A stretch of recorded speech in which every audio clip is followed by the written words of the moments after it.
kulan wacan daawadayaal u diyaar garooba daawashada wararkii ugu dambeeyay ee Soomaaliya iyo caalamka. Qodobada wararka National TV aad ku daawan doontaan waxaa kamid ah guddiga xalinta khilaafaadka doorashooyinka oo gudoomiye dooranaya wararkii ugu dambeeyay doorashadaasi iyo musharaxiinta u tartamaysa ayaan idin hayaa. wafdi uu hogaaminayo madaxweynaha Soomaaliland Muuse Biixi oo gaaray dalka Itoobiya kadib casuumaad uu ka helay ra'iisul wasaaraha dalkaasi Abiy Ahmed. qodobada kale ee wararkeena aad ku daawan doontaan waxaa kamid ah madaxweynaha Puntland Saciid Deni oo sheegay arin uu caqabad iyo dagaal kala kulmay tan iyo markii loo doortay madaxweynaha Puntland. wararka caalamka waxaan idin hayaa Yurub oo 10 sano kadib qarka u saaran inuu dagaal ka qarxo. wararkaasi oo dhan ayaan idin hayaa.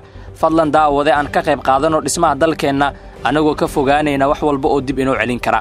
waad ku maasantihiin inaad taasi nala fahantaane nala faafiya warkan idinkoo ku sheer gareynaya baraha bulshada. u diyaar garooba faahfaahinta wararkaasi qadar yar oo nasiina ah kadib. warar noocee ah ayaa doonaysaa?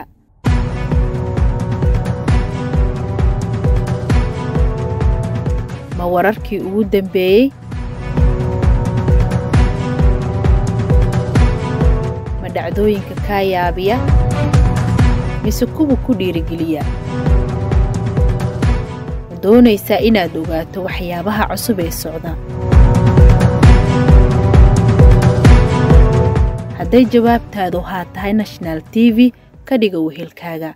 booqo baraheena bulshada adiga oo raadinaya National TV. subscribe saar YouTube-keena kadibna riix gambaleelka. National TV waa wehelkaaga. waa hagaag aan ku bilaabo warkeena. magaalada Muqdisho waxaa haatan ka socda diyaar garow xoogan oo ku aadan doorashada gudoomiyaha cusub ee guddiga xalinta khilaafaadka doorashooyinka kadib markii la eriyay gudoomiyihii hore. gudoomiye ku-xigeenka guddiga xalinta khilaafaadka Maxamed Ibraahim Barre oo warqad soo saaray ayaa magacaabay guddiga qabanqaabada doorashada ee guddoonka. guddigan oo ka kooban 5 xubnood ayaa ka shaqayn doono diyaarinta doorashada gudoomiyaha cusub oo muhiim u ah doorashada soo socota ee golaha shacabka. sidoo kale Maxamed Ibraahim Barre ayaa faray xubnaha uu magacaabay inay daacad noqdaan isla markaana ay gutaan waajibaadka shaqo ee loo igmaday. waxaa la farayaa xubnahan inay waajibaadkooda u gutaan si daacad ah ayuu yiri gudoomiye ku-xigeenka guddiga xalinta khilaafaadka doorashooyinka. xilka gudoomiyaha ayaa waxaa loogu jiraa loolan adag waxaana haatan u tartamaya qabashadiisa xubno ka mid ah guddiga xalinta khilaafaadka.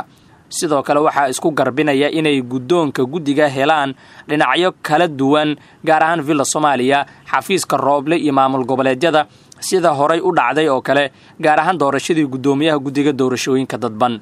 guddigaasi ayaa waxaa ku soo baxay Muuse Geelle Yuusuf oo guddiga ka soo galay Puntland kadib garab istaag uu ka helay madaxweynaha Puntland Saciid Deni iyo xafiiska ra'iisul wasaare Maxamed Xuseen Rooble. wixii ku soo kordhay doorashadan halkan ayaad kala socon doontaan insha Allah. waa hagaag qaybaha hore ee wararkeena ayaa daawanaysaan. si aad ula socoto wararkii ugu dambeeyay ee Soomaaliya iyo caalamka subscribe saar YouTube-keena. markana wararka Somaliland. wafdi uu hogaaminayo madaxweynaha Soomaaliland Muuse Biixi Cabdi ayaa gaaray magaalada Addis Ababa ee dalka Itoobiya ka gadaal markii uu casuumaad ka helay ra'iisul wasaaraha dalka Itoobiya Abiy Ahmed. Muuse Biixi ayaa lagu wadaa inta uu joogo magaalada Addis Ababa in uu kulamo la qaato madaxda Soomaalida oo ugu horeeyo madaxweynaha dawlad deegaanka Soomaalida Mustafa Cagjar iyo wasiirka maaliyadda ee dawladda Itoobiya Axmed Shide. safarka ayaa waxaa ku wehelinaya qaar ka mid ah golihiisa wasiirada iyadoo ay ka sii horeeyeen wafdi kale oo ay ka mid yihiin wasiirka arrimaha dibadda iyo ergeyga gaarka ah ee wadahadallada Soomaaliya iyo Somaliland Adna Aadan Ismaaciil oo garoonka diyaaradaha Addis Ababa ku soo dhaweeyay. kulanka Abiy Ahmed iyo Muuse Biixi ayaa waxaa soo qaban qaabiyay wakiilka Somaliland u jooga Itoobiya iyadoo la filayo in looga wada hadlo arrimaha doorashooyinka oo dhawaan ka bilaabanaysa. Itoobiya ayaa xiriir xoogan la leh Somaliland waxaana ay qayb ka tahay dekedda Berbera oo ay wax kala soo degto inkastoo muddooyinkii la soo dhaafay uu yaraa xiriirka labada dhinac sababo la xiriira dagaalka ka qarxay dalkaasi ee u dhaxeeya dawladda Itoobiya iyo TPLF. waxaana la filayaa in Abiy uu kala hadlo Muuse Biixi sidii Itoobiya ay saami ugu yeelan lahayd dekedda Berbera oo ay doonayso inay kala soo degto shixnado ganacsi.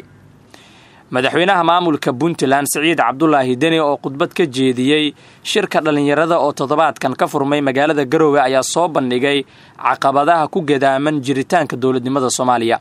madaxweyne Deni ayaa sheegay in maamulkiisu uu xooga saaray sidii dhalinyarada fursad loo siin lahaa balse dagaal culus oo siyaasadeed ay kala kulmeen. dowladdan waxay diyaar u tahay in fursado badan ay u abuurto dhalinyarada waasina lagu colaadinayaa.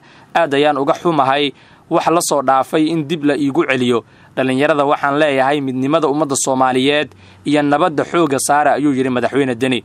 sidoo kale Siciid Deni oo hadalkiisa sii watay ayaa yiri caqabada ugu weyn ee ka mas'uul ahaan aan dareemayo waxay tahay dadkeena waxaa ku badatay in qof kasta uu xooga saaro dantiisa gaarka ah.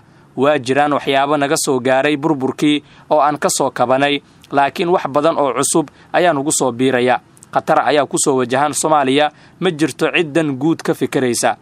madaxweynaha Puntland ayaa shirkan ku tilmaamay mid muhiim u ah dowlad dhiska Soomaaliya isagoo dhalinyarada ka soo qayb gashay kula dardaarmay in baahida ay qabaan dadka Soomaaliyeed ee dhanka ammaanka ah ay isku dayaan inay wax ka qabtaan. ugu dambeyn madaxweyne Deni ayaa dhalinyarada kula dardaarmay in shirkooda ay ka soo saaraan go'aano wax ka bedeli kara marxaladda ay ku sugan yihiin dadka Soomaaliyeed isagoo soo hadal qaaday dhinacyada isku dhaca beelaha tiknoolajiyadda iyo caqabado kale oo ay Soomaalida wajahayso. waa tahay qaybihii ugu dambeeyay ee warkeena ayaan soo gaarnay. wararka caalamka haddaan eegno Yurub hadda waxay qarka u saaran tahay inuu dagaal ka qarxo marka loo eego sidii ay ahayd tan iyo markii ay burburtay Yugoslaviadii hore. waa kelmado adag oo u muuqday digniin kuwaas oo uu sheegay diblomaasi sare oo reer Yurub ah kaasi oo ka hadlayay xiisadaha hadda kala dhaxeeya Moscow ee ku saabsan isku dhafka military ee ballaaran ee ay ka wadaan xadka Ukraine. niyadda Brussels waa mid aad u kacsan. waxaa jirta cabsi dhab ah oo laga qabo in Yurub ay u janjeersato dhanka qalalaasihii amni ee ugu xumaa muddo 10 sano ah. laakiin xanaaqu gabi ahaanba diiradda kuma saarayo rajada laga qabo dagaal dheer oo dhulka ah oo lala galo Ruushka oo ku wajahan Ukraine.